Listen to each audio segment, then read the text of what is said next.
নিস্তব্ধ এক মধ্যরাতে বৃষ্টিতে ভেজা এক অচেনা ছেলেকে একটি বিধবা মেয়ে তার বাড়িতে আশ্রয় দিয়েছিল। কিন্তু তারপর যা ঘটেছিল সেটা জানলে চমকে যাবেন। কি ঘটেছিল তার সাথে জানতে হলে অবশ্যই ভিডিওটি শেষ পর্যন্ত দেখতে হবে। এই সত্য ঘটনাটি উত্তরাখণ্ডের রায়পুর জেলার। রাতের নিস্তব্ধতা ছিল চারদিকে। বাইরে বৃষ্টি হচ্ছিল, ঘরের এক কোণে ছোট একটি ল্যাম্প জ্বলছিল।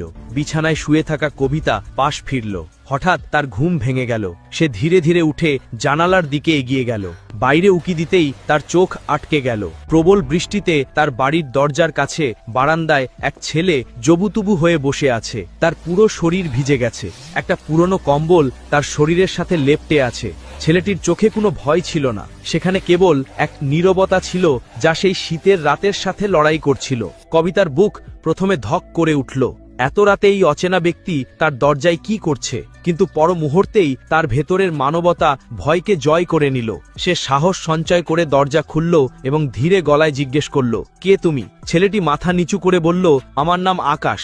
বাইক পাংচার হয়ে গেছে। এত রাতে কোনো সাহায্য পাইনি, শুধু একটা রাত কাটাতে হবে। আপনি চাইলে আমি বাইরে বারান্দাতেই বসে থাকব। শুধু একটু কম্বল বা কাঠ যদি পাওয়া যায়, যাতে এই ঠান্ডা থেকে বাঁচতে পারি। কবিতা কিছুক্ষণ চুপ করে রইল। তার ভেতরে ভয় আর দয়া দুটোই লড়াই করছিল। কিন্তু আকাশের কাঁপতে থাকা অবস্থা দেখে তার মন গলে গেল। সে ভাবল, একে ফেরানো সম্ভব নয়। কবিতা বলল, আমি তোমাকে কাঠ আর কম্বল দিচ্ছি। বৃষ্টি তখনও অঝরে ঝরছিল। আকাশ মাথা নাড়ল। তার চোখে কিছুটা স্বস্তি দেখা গেল। কবিতা ভেতরে গিয়ে কিছুক্ষণ পর কাঠের বোঝা আর একটা পুরনো কম্বল নিয়ে ফিরে এলো।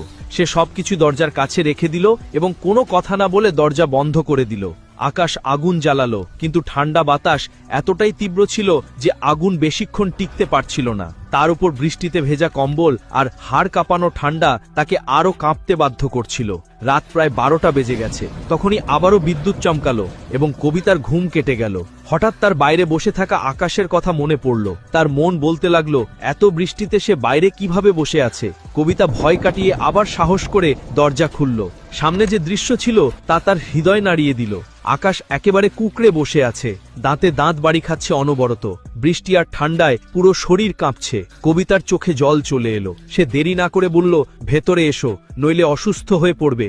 ভয় পেও না, এখন আমি তোমাকে বিশ্বাস করছি। আকাশ প্রথমে ইতস্তত করল। তার ঠোঁট ঠান্ডায় কাঁপছিল, গলার স্বর জড়িয়ে আসছিল। সে বলল, না, আমি বাইরেই ঠিক আছি, আপনার অসুবিধে হবে। কিন্তু কবিতা দৃঢ় গলায় বলল, আমি একা থাকি ঠিকই, কিন্তু মানবতাকে উপেক্ষা করতে পারি না। ভেতরে এসো। আকাশ ধীরে ধীরে উঠে কাঁপতে কাঁপতে ভেতরে গেল। ঘরে ঢুকতেই সে হালকা উষ্ণতা অনুভব করল। কবিতা দরজা বন্ধ করে দিল। সে আলমারি